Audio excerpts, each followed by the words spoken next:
प्रणाम मित्रों। परम पूज्य गुरुदेव और परम वंदनीय माता जी की सूक्ष्म उपस्थिति में आइए स्वाध्याय आरंभ करते हैं।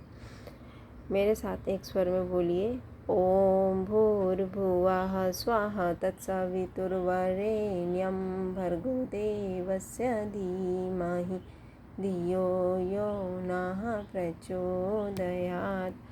आज का विषय है देवाधिदेव महादेव का स्वरूप।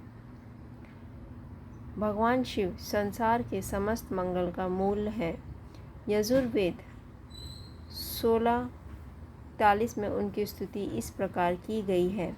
नमः संभवाय च महोभवाय च, नमः शंकराय च मयस्कराय च, नमः शिवाय च शिवतराय च। इस वैदिक ऋचा में परमात्मा को शिव, शंभु और शंकर नाम से नमन किया गया है। शिव शब्द बहुत छोटा है पर इसके अर्थ इसे गंभीर बना देते हैं। शिव का व्यवहारिक अर्थ है कल्याणकारी, शंभु का भावार्थ है शिव का व्यवहारिक अर्थ है कल्याणकारी, शंभु का भावार्थ है मंगलदायक और शंकर का तात्पर्य है आनंद का स्रोत।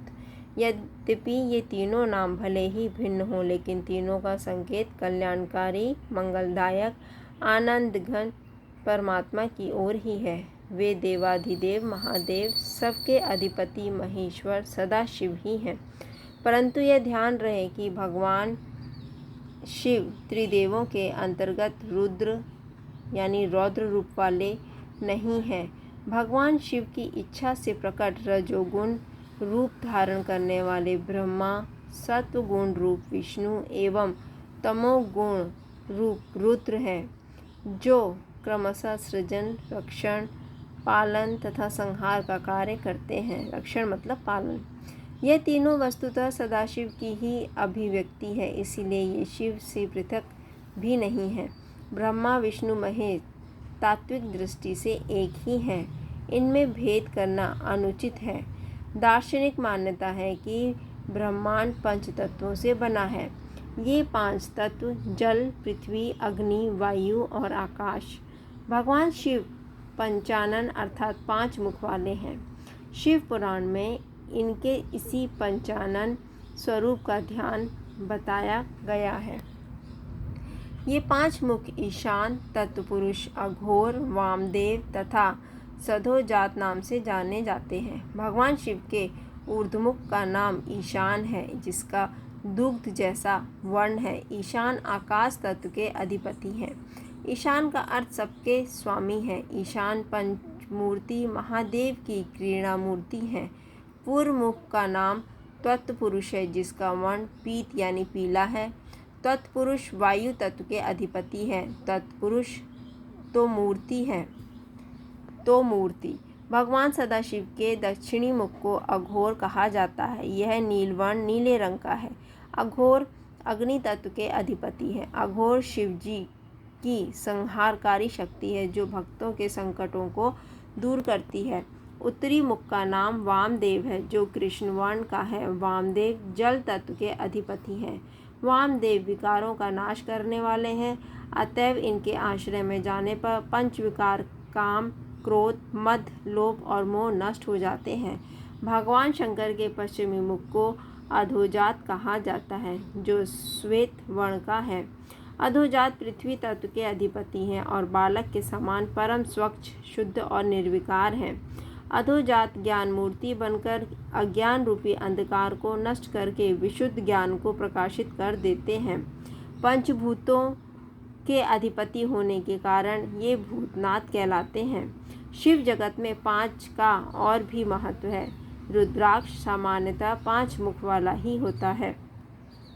शिव परिवार में भी 5 सदस्य हैं: शिव, पार्वती, गणेश, कार्तिकेय और नंदी। शिव जी की उपासना पंचाक्षर मंत्र नमः शिवाय द्वारा की जाती है। शिव काल के प्रवर्तक और नियंत्रक होने के कारण महाकाल भी कहलाते हैं। काल की गणना पंचांग द्वारा होती है। काल के 5 अंक तिथि, वार, नक्षत्र, योग और क्षण शिव के ही अवयव हैं। शिव की करुणा सिंधु भक्त वत्सल्य होने के कारण भक्त की भावना के वशीभूत होकर उसकी मनोकामना पूर्ण कर देते हैं। पर यह स्मरण रहे कि देवो भूत्वा जयेत देवम, अर्थात अपने इष्ट देव की अर्चना करने के लिए पहले अपने आप को उनके अनुरूप बनाओ। इसलिए शिवो भूत्वा शिवम जयेत को अपने आचरण में ढाल लें। शिवार्चन तभी सफल होगा जब भक्त शिव के समान ही त्यागी, परोपकारी, संयमी, साधनाशील और सहिष्णु होगा। श्रुतियों में कहा गया है कि शिव ही समस्त प्राणियों के अंतिम विश्राम के स्थान है। वेदों, पुराणों और उपनिषदों में शिव को ही सच्चिदानंद पर ब्रह्म कहा गया है। यही कारण है कि निर्गुण निराकार शिवलिंग रूप तथा सगुण साकार मूर्ति रूप दोनों तरह से शिव जी का पूजन होता है। त्रिपुर का अर्थ है लोभ, मोह और अहंकार। मनुष्य के भीतर इन तीन विकारों का वध करने वाले त्रिपुरारी शिव की शक्ति का पुराणों में प्रतीकात्मक वर्णन अभिभूत करने वाला है। जटाजूट में सुशोभित चंद्रमा, सिर से बहती गंगा की धार, हाथ में डमरू, नीलाकंठ और 3 नेत्रों वाला दिव्य रूप किसके हृदय को आकर्षित न कर लेगा। भगवान शंकर का तीसरा नेत्र ज्ञान चक्षु है। यह विवेकशीलता का प्रतीक है। इस ज्ञान चक्षु की पलकें खुलते ही काम जलकर भस्म हो जाता है। यह विवेक अपना ऋषित्व स्थिर रखते हुए दुष्टता को उन्मुक्त रूप से नहीं विचरने देता है। अंततः उनका मान मर्दन करके ही रहता है। वस्तुतः यह तृतीय नेत्र स्रष्टा ने प्रत्येक व्यक्ति को दिया है। यदि यह तीसरा नेत्र खुल जाए तो सामान्य बीज रूपी मनुष्य की संभावनाएं वृट वृक्ष का आकार ले सकती हैं। शिव सा शायद ही कोई संपन्न हो, पर वे संपन्नता के किसी भी साधन का अपने लिए प्रयोग नहीं करते हैं। हलाहल को गले में रोकने से वे नीलकंठ हो गए हैं, अर्थात विश्व कल्याण के लिए विपरीत परिस्थितियों को तो स्वीकार किया, पर व्यक्तित्व पर उसका प्रभाव नहीं पड़ने दिया। भगवान शिव को पशुपति कहा गया। पशुत्व की परिधि में आने वाली दुर्भावना और दुष्प्रवृत्तियों का नियंत्रण करना पशुपति का काम है। नर पशु के रूप में रह रहा जीव जब कल्याणकर्ता शिव की शरण में आ जाता तो सहज ही उसकी पशुता का निराकरण हो जाता है। शिव परिवार में मूषक का शत्रु सर्प, सर्प का शत्रु मयूर और मयूर एवं बैल का शत्रु सिंह शामिल है। इसके बावजूद परिवार में सामंजस्य बना रहता है।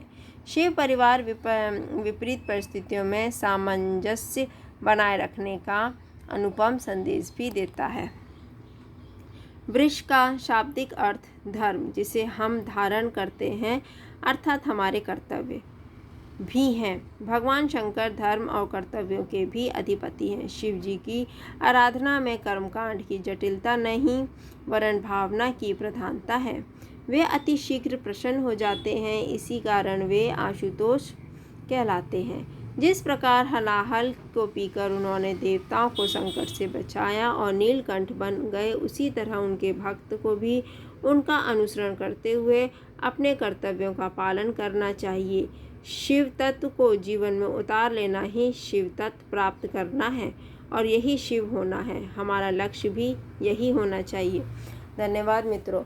ओम द्यौः शांति अंतरिक्ष ग्वं शांति पृथ्वी शांतिरापः शांतिरोषधयः शांति नस्पतयः शांतिर्विश्वे देवाः शांतिर्ब्रह्म शांति सर्वगं शांतिः शांतिरेव शांतिः सामा शांतिरेधि। ओम शांति शांति शांति सर्वारिष्ट सुशांतिर्भवतु।